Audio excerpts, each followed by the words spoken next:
ظہیر صاحب۔ اور اللہ کے فضل و کرم سے ہم ان اسلاف کی روایات کے امین ہیں جنہوں نے اپنے جیتے جی ساری زندگی قال اللہ اور قال الرسول کے نعروں کو صرف بلند نہیں کیا، یہ نعرے صرف داموں تلک نہیں رہے، نعروں تلک نہیں رہے، بلکہ ساری زندگی باطل نظاموں کی آنکھوں میں آنکھیں ڈال کے ان کا مقابلہ کرتے رہے۔ یہ اہل حدیث ہمارے اسلاف علامہ شہید کی آواز تھی، کائنات کے باسیوں سن لو، اہل حدیث اور باغی دو مترادف لغات ہیں، دو ہم معنی الفاظ ہیں، سنو اہل حدیث باغی ہے، یہ سکندر مرزا کا بھی باغی، ایوب کا بھی باغی، بھٹو کا بھی باغی، ضیاء الحق کا بھی باغی، اور آج ہم یہاں پر اس بات کو بابا شہید کے نعرے کو آگے بڑھاتے ہوئے اس بات کا اعلان کرنے کے لیے آئے، سن لو ہم باغی، ہم بازاری اور مداری زرداری کے بھی باغی، روشن حیالی کے نام پر بے حیائی کو فروغ دینے والے عمران خان نیازی کے بھی باغی، وفا اگر ہماری کسی کے لیے ہے یہ رب کے قرآن کے لیے ہے، یہ کالی کملی والے کے فرمان کے لیے ہے۔ للکار ہے شیر کی للکار ہے، للکار ہے علامہ محسن الہی ظہیر صاحب۔ یہ عجب مذاق ہے، یہ عجیب تماشا ہے، یہ آج کے حکمران جو اپنے آپ کو ریاست مدینہ کے دعوے دار کہلانے والے، اللہ کی قسم ہے ہم نے جب سے ہوش سنبھالا ہے اس قدر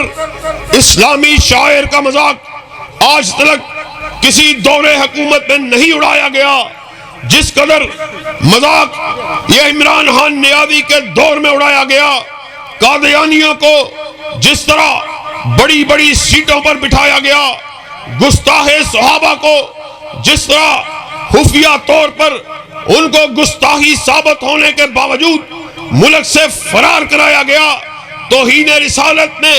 ملوث مجرموں کو ملک سے فرار کرایا گیا، اور مغربی ٹی وی پر بیٹھ کر یہ خان صاحب یہ انٹرویو دیتے ہوئے نظر آتے ہیں۔ وہ آسیہ ملونہ جس کا جرم ثابت ہوا، جس کو تفتیشی نے مجرم ٹھہرایا، عدالت نے سزا دی، عدالتوں نے اس کو سزا دی، بڑی عدالتوں نے چھوٹی عدالتوں کی سزا کو کنفرم کیا، مگر خان صاحب نے اپنے حکم نامے پر دستخط کر کے اس کو ملک سے فرار کرایا۔ ہم ڈنکے کی چوٹ اس بات کا یہاں پر اعلان کرنے کے لیے آئے، سن لو جب تک اہل حدیث کا ایک بچہ بھی زندہ ہے، اللہ کے فضل و کرم سے دفاع صحابہ ہو، دفاع حرمت رسول ہو، ہم اس کے اوپر آنچ کو نہیں آنے دیں گے۔ تو کیا آپ ہمارا اس مشن میں ساتھ دینے کے لیے تیار ہیں؟ یہ کس طرح کی ریاست مدینہ ہے؟ سنو، ریاست مدینہ جس کا پہلا ستون ابو بکر صدیق تھے، عمر فاروق تھے، ذوالنورین تھے، علی المرتضیٰ تھے، تم جھوٹے ہو۔ سنو، یہ وہ ستون تھے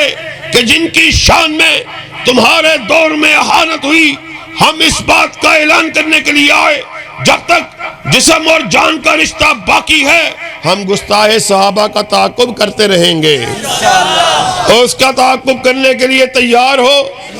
آپ کو دفاع صحابہ کے لیے، دفاع حرمت رسول کے لیے،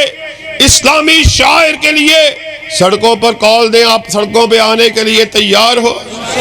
ابو بکر صدیق کی صداقت کا پرچم لہرانے کے لیے تیار ہو؟ عمر کی عدالت کو بیان کرنے کے لیے تیار ہو؟ ذوالنورین کی صحاوت کا تذکرہ کرنے کے لیے تیار ہو؟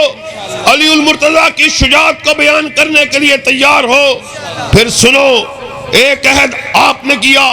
ایک عہد ہم کیے دیتے ہیں، خون دل دے کے نکھاریں گے روح برگ گلاب۔ ہم نے گلشن کے تحفظ کی قسم کھائی ہے، کوئی یہ نہ سمجھے وہ گلشن کسی کے باپ کا ہے، کسی کی بیٹی کا ہے، کسی خانزادے اور جاگیردار کا ہے، بلکہ وہ گلشن وہ ہے جس کے دو ہی پھول ہیں، ایک رب کا قرآن ہے، دوسرا کالی کملی والے کا فرمان ہے، اور بابا شہید کے الفاظ میں اللہ کے فضل و کرم سے ہم وہ لوگ ہیں جن کی نگاہیں سرداروں کی سرداری پر نہیں ہوتی، چودھریوں کے ماتھوں پر پڑھنے والے بلوں پر نہیں ہوتی، ہماری نگاہیں کرنیلوں کے سینوں پر سجی ہوئی وردیوں پر نہیں ہوتی، جرنیلوں کے سینوں پر سجے ہوئے تمغوں پر نہیں ہوتی، ہماری نگاہ جب بھی ہوتی ہے یہ رب کے قرآن پہ ہوتی ہے یا کالی کملی والے کے فرمان پہ ہوتی ہے کہ آپ ہمارا